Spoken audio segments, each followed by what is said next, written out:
Welcome back to Danny Robertson Music, where we're here to help you become the performer that you are meant to be.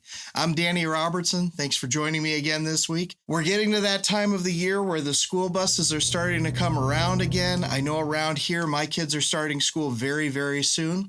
And what a great time to start talking about whether or not our children are involved in music and how we can expose them to that a little bit more. Let's talk about some ways that we can get both our children and ourselves interested in learning music. Number one is simple: exposure. We want to put ourselves in situations where we are exposed to music. So for example, this room that I'm in right here has something like 5 or 6 guitars on the walls. There's a drum set in here. There's 3 different keyboards. And my kids come down here and play all the time just so that they can have a little bit of fun trying to learn an instrument or two. And every once in a while, we'll even pull out the microphones and start singing something like "Let's Get It On." Not "Let's Get It On." Disney tunes like "Let It Go." As far as I'm concerned, I don't want my kids to want to do music because I've forced that upon them. I want them to want it. I want them to have the desire to learn an instrument or sing or dance or do whatever they want with music. I want them to desire it. So the best way that I can see how to get my kids interested in music is to simply expose them to available options. Number 2 is the obvious one that most parents would think of. It's giving your kid some music lessons. Now, I can tell you, I know a lot of music teachers around this area, and most of them lose at least a percentage of their students through the summer months. And it's because there's other things going on, and a lot of kids go on vacations or have sports that they're involved in and things like that. And then they come back at the beginning of the school year and they're wanting to learn, but basically they fall back a little bit. They fall behind a little bit because they've spent 2 or 3 months not practicing an instrument. So lessons are important even in the summertime if you want to learn to play an instrument.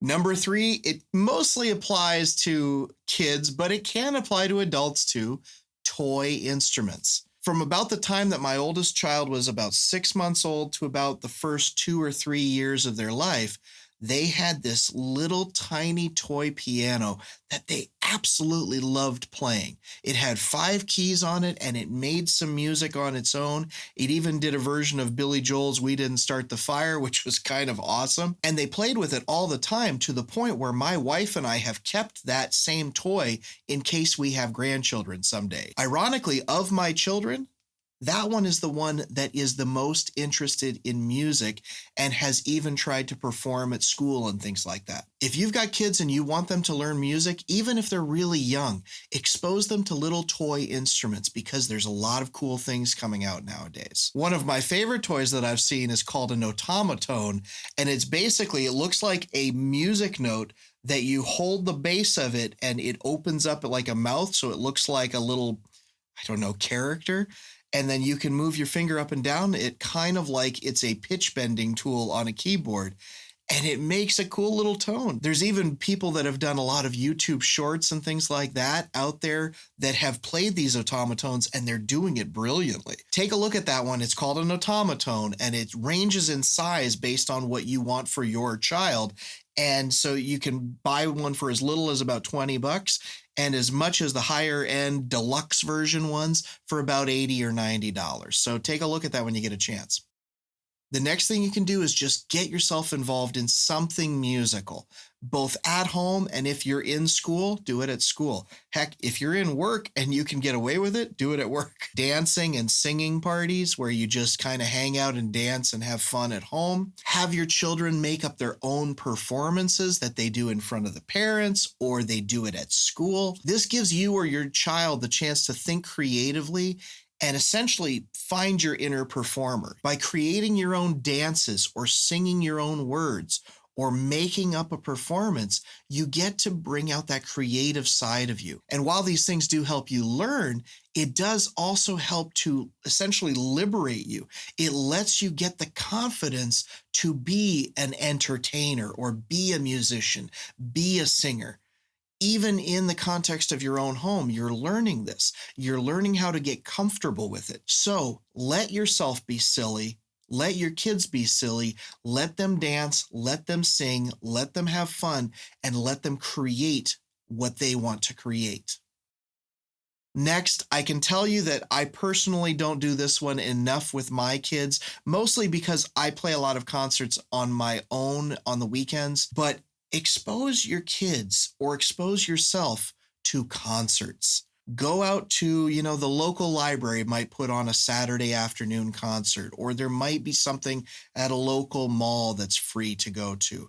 A lot of local bands do a lot of fun stuff through the summertime, and it usually goes into the beginning of the school season. So expose your kids to concerts, even if they're small scale and local and they're bands that are always around town, or expose them to the big ones that are touring acts. And don't let them just go for Taylor Swift. If they want to go for Taylor Swift, that's great, but also expose them to the ones that have been around for 50 years. Every once in a while, my kids come to my own shows, and they've been really exposed to a lot of the music that I play that they wouldn't have known otherwise. Things like September by Earth, Wind, and Fire. My kids love that song, and they know it probably better than most kids that are their age. Finally, this kind of goes hand in hand with getting lessons, but a lot of the time where lessons are available, rock camps are available. Rock camps typically teach young musicians how to work together in a group to create a band and put on a performance of music that they've done together. It's a great team building skill. It teaches kids very early that in order to create this great presentation that is a live show, they have to work together. So rock camps are this great thing that not only enhances a kid's musical skill, but it enhances their social skills because they have to learn to work with other musicians as best as they can.